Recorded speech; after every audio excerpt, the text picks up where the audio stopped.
বাড়িতে কোনো শাকসবজি কিছুই নেই। আরে কচুর ডাঁটা, আরে এ কি আমাদের গাছের পেঁপেগুলো কত বড় বড় হয়েছে। মা আজকে কচুর ডাঁটা রান্না করব।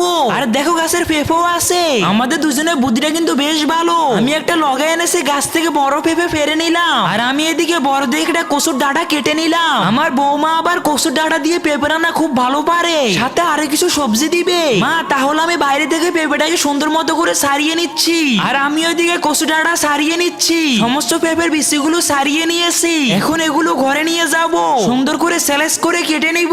এইদিকে আমিও সুন্দর করে কচুটা কেটে নিচ্ছি, সাথে কিছুটা গাজরও দিয়েছি। এগো তোমাদের রান্না বান্না হলো, আমার তো খিদে পেয়েছে। আচ্ছা একটু দাঁড়া, হয়ে গেছে। রান্নাটা এবার ঝটপট বসিয়ে দিতে হবে, কারণ মহারাজ এসে বলেছে আমার খুব খিদে পেয়েছে। একজন মা কতটা আপন হয়ে থাকে যার মানেই তাকে জিজ্ঞাসা করে দেখো। তো দেখা যাক বন্ধুরা, এই মায়ের জন্য কে ভিডিওটিতে লাইক এন্ড সাবস্ক্রাইব করে, আর যারা মাকে ভালোবাসো না তারা ভিডিওটি থেকে দূরে থাকো। উপর দিয়ে একটু পেঁপে সেরে দিলাম, এ দেখি তো কেমন হয়েছে। দারুণ হয়েছে বৌমা। হ্যাঁ